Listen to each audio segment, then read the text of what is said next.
ঘরে থাকা সামান্য কয়েকটি উপকরণ দিয়ে তৈরি করে নিন মজাদার ও টেস্টি সেমাই ডেজার্ট। এই ডেজার্টটি তৈরি করা একদমই সহজ।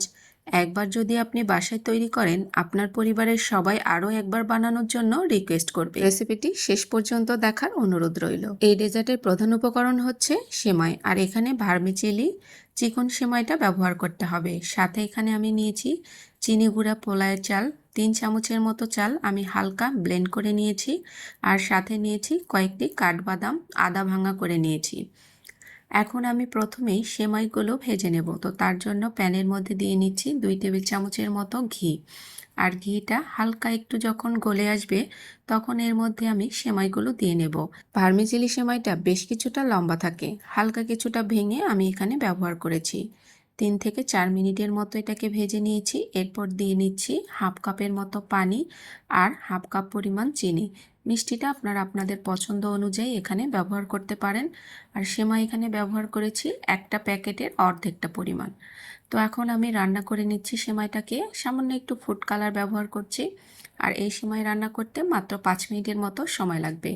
তো সেমাইটা সেদ্ধ হয়ে গেছে। এই পর্যায়ে সেমাইটাকে নামিয়ে আমি সাইড করে রেখে দেব। আর গরম থাকা অবস্থাতেই সেমাইগুলোকে আমি বাটির মতো করে বানিয়ে নেব। হাতের কাছে যদি এরকম বাটি না থাকে, আপনারা চাইলে আপনাদের বাসায় যে কোনো ছোট সাইজের বাটি দিয়ে কিন্তু বানিয়ে নিতে পারবেন। আমি এখানে কেকের মোল্ড দিয়ে এই বাটিগুলোকে বানিয়ে নিয়েছি। তো সবগুলো একই রকমভাবে বানিয়ে নেব। তো বানিয়ে নেওয়ার পরে আমি এগুলোকে উঠিয়ে নিচ্ছি।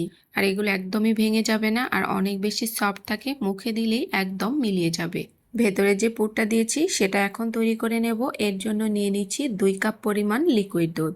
এরপর দিয়ে নিচ্ছি 2 টেবিল চামচ চিনি গুঁড়া চাল হালকা একটু আধা ভাঙা করে নিয়েছি, সেটা পুরোটাই এখানে দিয়ে নিচ্ছি। এরপর দিয়ে নেব কয়েকটি কাঠবাদাম আধা ভাঙা করে নিয়েছি। এখন আবারও 1 কাপ পানি দিয়ে নিচ্ছি। যেহেতু এখানে চাল ব্যবহার করা হয়েছে, এটা সেদ্ধ করার জন্য আরও কিছুটা পানি ব্যবহার করেছি। এখন নাড়াচাড়া করে আমি এগুলোকে সেদ্ধ করে নেব। এই পর্যায়ে ব্যবহার করছি 4 টেবিল চামচ পরিমাণ গুঁড়া দুধ আর স্বাদ মতো মিষ্টির জন্য চিনি। চিনিটা আপনারা আপনাদের পছন্দ অনুযায়ী এখানে ব্যবহার করবেন। এখন সব কিছু নাড়াচাড়া করে এই খিরসাটাকে একটু শক্ত করে তৈরি করে নিতে হবে। তো এই পর্যায়ে দেখুন পানিটা একদম শুকিয়ে এসেছে। এখন এটাকে নামিয়ে রেখে দিলে কিছুটা ঠান্ডা হয়ে যাবে এবং শক্ত হয়ে যাবে। তো এটাকে নামিয়ে নিয়েছি আর ঠান্ডা করে এই সেমাইয়ের বাটির মধ্যে পরিবেশন করছি।